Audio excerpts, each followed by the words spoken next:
Hello, today we're going to be changing the oil in a 2020 Subaru Outback Limited XT with a turbo engine. That's what you'll need is, and I prefer Mobil 1, it's just my personal preference, 0 W20 oil. There's the Fram oil filter, if you choose Fram. Usually go with the deal, whoever has a deal. Advance, O'Reilly's, AutoZone, whoever. This is only the second oil change that I've done on this car. As you can see, that's oil filter there is Purelator. That's what came with the deal the last time. Fram happens to come with it this time. Also, there's a part number if that happens to, if you're a Purelator man or girl, I wouldn't be any way offensive toward that, but and I'm also just going to change, add some windshield wiper fluid. Of all the things, I love this car, but it's worse than a gripey woman sometimes. If anything gets low, it's going to just bug you to death until you fix it. So it's a 14 millimeter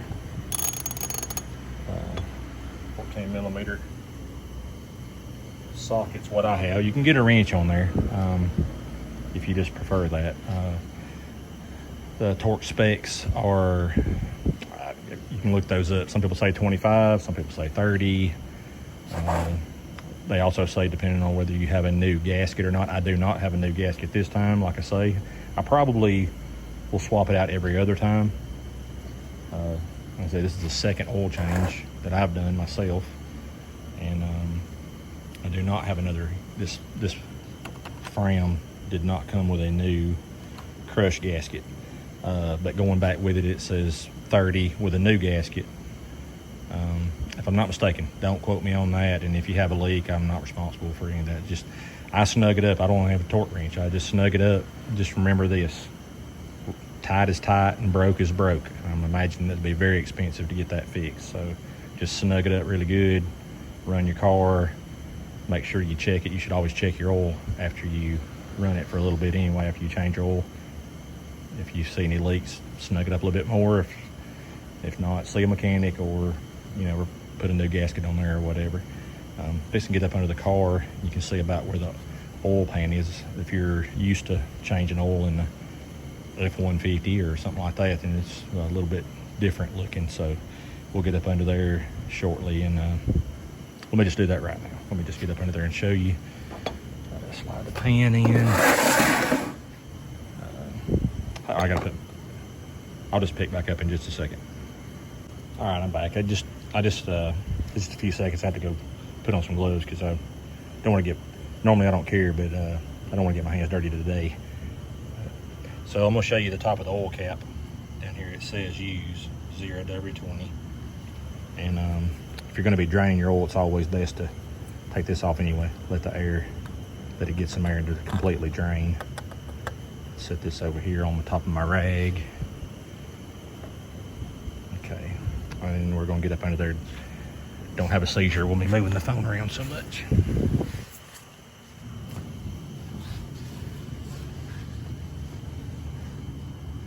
All right, as you can see, this is the front of the car. As you're moving back, right in the center, you'll see this gap. And then right there, that is your oil drain plug off to one side. Little tiny looking oil pan. Very conventional looking, but that's it. And I think you can see that okay. It's right in the center of the car. There's the exhaust manifolds, and then there's the oil pan. And I'm gonna set this down. I don't really know where I can set my phone where I won't get oil on it, guaranteed. So I'm gonna cut this off, drain the oil, and then pick it back up. And hard at all. Somebody put on the internet about the foot-pounds of torque or whatever, about the oil cap, and it said it took 25 foot-pounds to remove it. I don't know how much that is by just feeling it, but it wasn't hard at all. So oil's draining. One thing I like about the Boxer engine in the old Outback is the oil filter here. I mean, it's just right there. I mean, oh my gosh, I started this video, I can't. That's just one-handed taking it off, and I just cracked that. I got this oil cap off. I just cracked that. I like that because it's upside down on usually when you're the F-150's got it going straight in, so you can't, no choice but to get oil all over the front of your motor, all over your hands, stuff like that when you're changing the oil. So I just cracked that so all the oil will drain out of the oil filter. That's open so that it'll all drain out, and then it's just a waiting game. Recycle box out back, and you can see it appears there's no drips or anything, so we're ready to put the plug back in. I'm gonna slide, once again, bear with me, we'll slide this phone in there so maybe you can see what I'm doing. I'm gonna grab a flashlight too, just so, I mean, I can see very well, but I don't know if you'll be able to see it on the video. So I'll be right back in just a second. Brand new car. It's got like maybe 9,000, 10,000 miles on it. I'm not sure. But that's the oil plug. They are magnets, so as time goes on, if you have any metal shavings in your engine, it'll gather those up and not get pumped and circulated back through. So always inspect that too. If you see a lot of shavings, it could be a problem. It's a brand new motor, so and I had heard that there might be some shavings. I'm glad there's not. I don't see how any shavings would be, or anything should be good or normal or anything like that, so I'm glad I don't have any. So here we go under the car.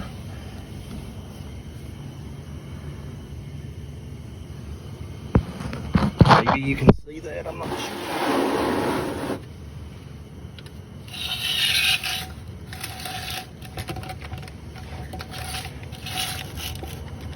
I don't know how I'll get this. Oh shit.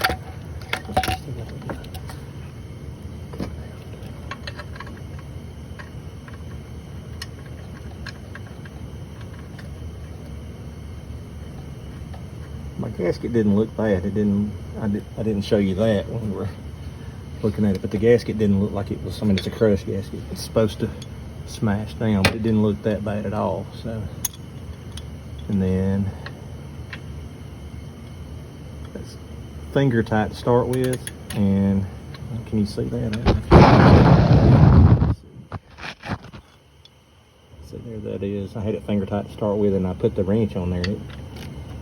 It didn't move, but just a little bit.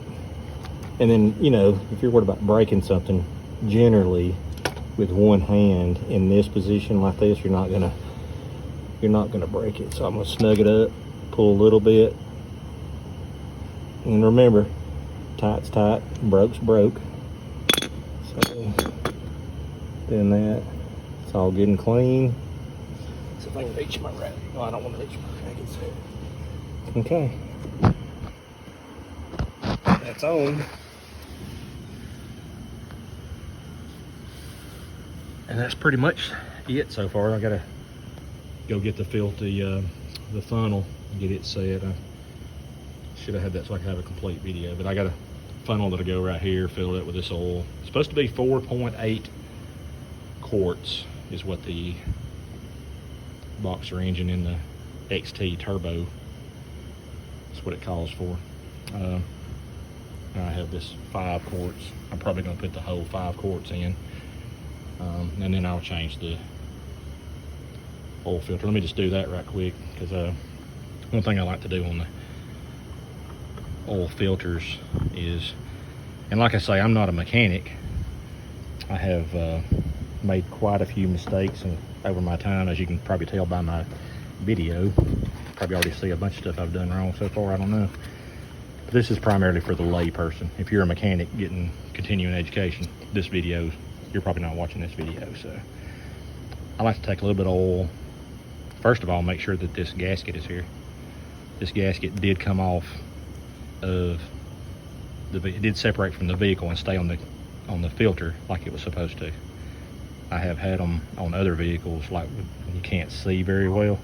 In the brake, while all the stuff was going on, one thing I don't like about the Outback and this is this pan looking thing here. Like the seal is right here, the filter sits like that, but this here can gather a bunch of trash in there. So while that was going on, I diligently, very carefully wiped, back this way.